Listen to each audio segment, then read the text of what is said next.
मित्रों, हर हर महादेव। आज आपको शिवपुराण के महात्म्य से एक कथा सुना रहा हूँ।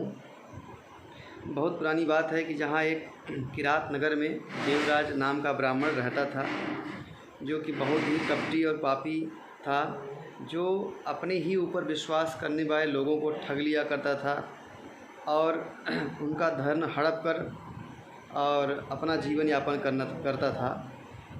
यही उसका पेशा था। एक दिन एक तालाब में नहाने गया, जहाँ उसकी एक वेश्या से मुलाकात होती है और वेश्या उस देवराज ब्राह्मण की बातों में लोभित हो जाती है और उसके उपरांत दोनों एक साथ रहने लगते हैं। वेश्या के साथ क्रीड़ा करते हुए कई साल गुजर जाते हैं, ब्राह्मण को पता नहीं चलता।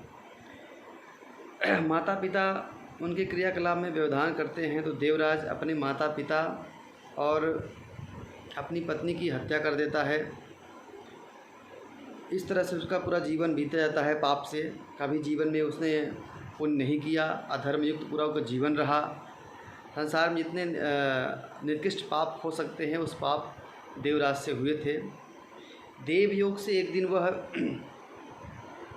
एक मंदिर में कई ब्राह्मण लोग शिव कथा कह रहे थे, वहाँ जा पहुँचा।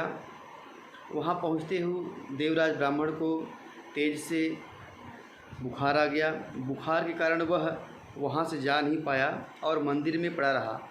महीनों तक शिव पुराण की कथा चली और वह ब्राह्मण देवराज उस कथा को सुनता रहा। कथा समाप्त हुई। उसके बाद अब ईश्वर की क्या कहें, कृपा कहें उसके ऊपर। कथा सुनने के बाद ही उसकी मौत हो गई। मरने के बाद जब यमदूत आया तो यमदूत उसे ले गए, लेकिन यमदूतों के पीछे पीछे भगवान शिव के पार्षद रुद्र वहाँ पहुँच गए और यमदूतों से देवराज को छुड़ा लिया। यमदूत के न देने पर रुद्रगणों और यमदूतों पर विवाद हुआ। फिर वहाँ पे यमराज भगवान आए और उन रुद्रगणों की पूजा की और देवराज को देकर क्षमा याचना की और देवराज को लेकर रुद्रगण भगवान कैलाश के पास जाकर उनको समर्पित कर देते हैं। इस तरह से ये कहानी है जो कि ये बताती है कि कितना भी पापी हो, शिव पुराण की कथा सुनने से उसको जरूर मुक्ति मिल जाती है। इसलिए आप सभी से निवेदन है कि आप सब शिव पुराण की कथा ज़रूर सुनें। आगे भी मैं आपको शिव पुराण से संबंधित कथाएं सुनाता रहूँगा।